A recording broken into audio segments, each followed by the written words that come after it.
Elon Musk সম্পর্কে কবে এত কিছু জানলে সেটা যদি একটু দর্শকদের বলো, আমরা সমৃদ্ধ হই। আজ থেকে 10 বছর কি তার একটু আগে পেপারে একটা খবর বেরিয়েছিল যে থাইল্যান্ডের একটা পাহাড়ি এলাকায় ওইখানকার যারা মঙ্ক ছেলেরা আছে, বাচ্চারা আছে, প্রায় 50 জনের মতো ছেলে পিলে, তারা একটা জায়গায় ফুটবল খেলছিল। হঠাৎ করে সেখানে কি হয়, একটা হড়কা বান এসে যায়। আচ্ছা।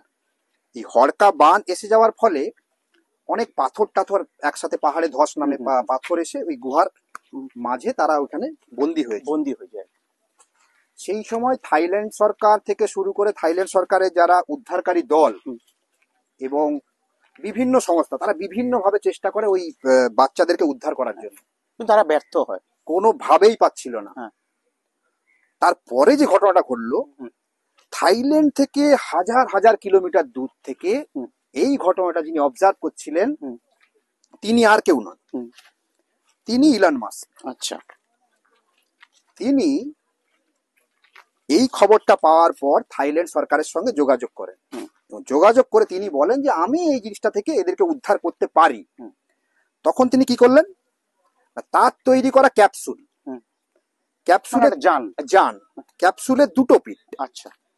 একটা পিঠে ওই ইলন মাস্কের যে দলের লোক সে থাকবে, উদ্ধারকারী দলের একজন।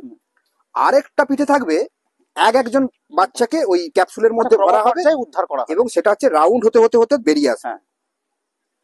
এই করে করে করে প্রায় 50 জন ছেলেকে তারা ওইখান থেকে উদ্ধার করে বের করে আনে। আচ্ছা আচ্ছা। এত সরু জায়গা যে অন্য কোনোভাবে কোনো কিছু দিয়েই সম্ভব হচ্ছিল না। আচ্ছা। কিন্তু ইলন মাস্কের ওই ক্যাপসুল দিয়ে প্রত্যেকটা ছেলেকে বের করে আনালো। আমি প্রথম সেই জানলাম ইলন মাস্কের নাম, আর এখন তো এই মুহূর্তে মারাত্মক জনপ্রিয়। মুখে মুখে নাম, বাচ্চা কাচ্চা ছোট বড় সবাই কম বেশি জানি, এবং আমেরিকার রাষ্ট্রপতির সঙ্গে তো প্রায়ই দেখা যায় ইলন মাস্ককে। আরো একটা সময়ের সন্ধিক্ষণে আমরা দাঁড়িয়ে আছি আরো একজন বড় বিজ্ঞানী বলা যায়, যিনি বিজ্ঞানী কাম, যার উদ্ভাবনী শক্তিতে আজকে পৃথিবী আবার নতুন করে স্বপ্ন দেখছে। এটাই ছিল আজকের এই ইলন মাস্ককে নিয়ে ট্রিবিউট। ফানুস চ্যানেলে এটা থাকবে। এবং তোমার এই তথ্যে আমরা সমৃদ্ধ হলাম।